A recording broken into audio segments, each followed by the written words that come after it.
Maravilloso. Yo quisiera empezar hablando del paisaje cultural ribereño,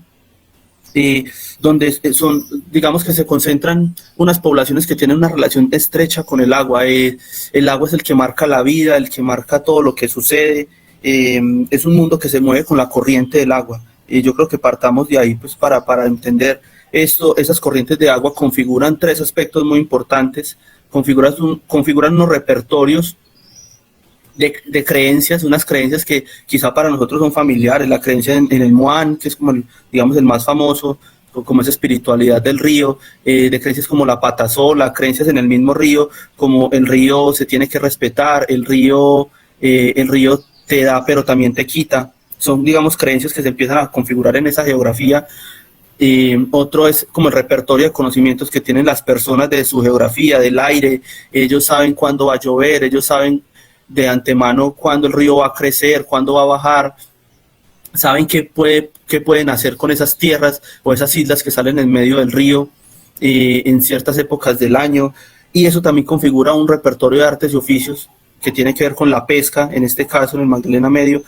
pero además nos encontramos con otros oficios como la agricultura, en las laderas, prácticas como la vaquería o la ganadería. Encontramos otras prácticas como el cascajeo, que es esta actividad de sacar arena del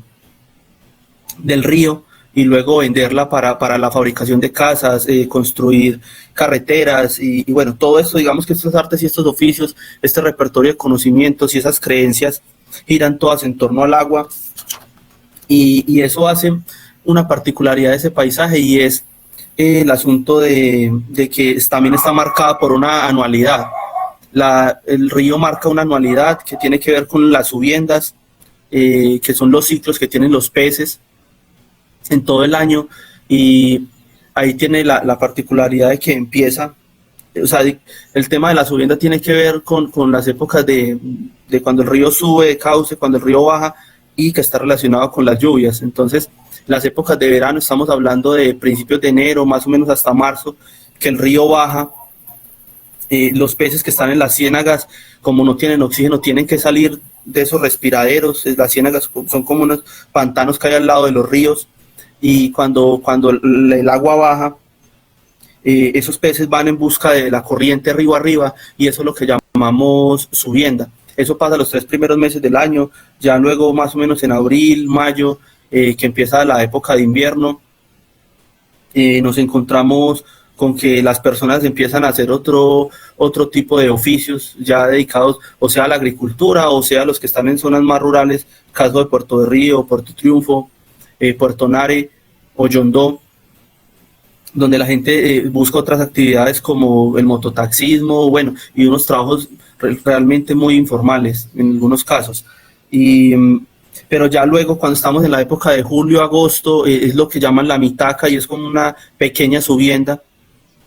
¿cierto? Y ya luego terminamos el año, que son estas épocas en las que estamos, en que otra vez vemos que empieza a llover,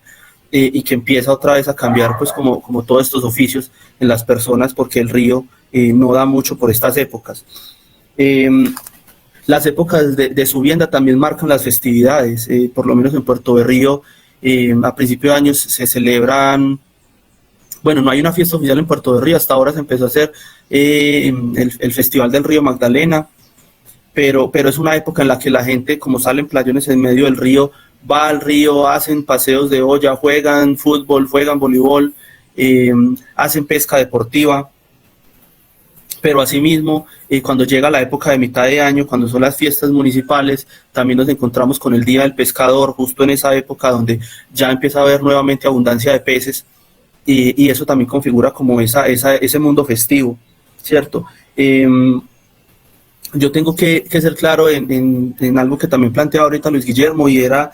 esos paisajes culturales que son cambiantes, que son dinámicos, unos por intervención humana, otros porque es el mismo ciclo biológico, natural, y en el río Magdalena pasa eso, pasa que hay como una unión entre seres humanos y ambiente, en el que hace que el río sea diacrónico, en el que todo el tiempo esté en constante movimiento. Hay una isla en la que hay un grupo de personas viviendo y cultivando, pero a los 3 meses el río se la lleva y ya no hay. Entonces esto también se ve reflejado en unas adaptaciones que las personas del territorio tienen, y que se ven materializadas en tres aspectos. Primero, en las arquitecturas, entendiendo la arquitectura con los materiales que tienen a disposición, ¿cierto? Y estamos hablando en este caso de la arena, de este oficio del cascajeo, y es las casas que ellos mismos fabrican sus adobes y ellos mismos construyen sus casas, pero también las maderas de árboles que encontramos en las laderas del río, sobre todo ya en los, digamos, en los asentamientos más rurales, como podemos ver en estas fotografías. Y sobre todo los que viven muy a las laderas del río también tienen otras cosas particulares a nivel arquitectónico, y son las construcciones de palafitos. No sé si han visto de pronto, bueno, creo que en una de estas fotografías pasó, pero son las casas altas, porque las épocas de crecimiento del agua,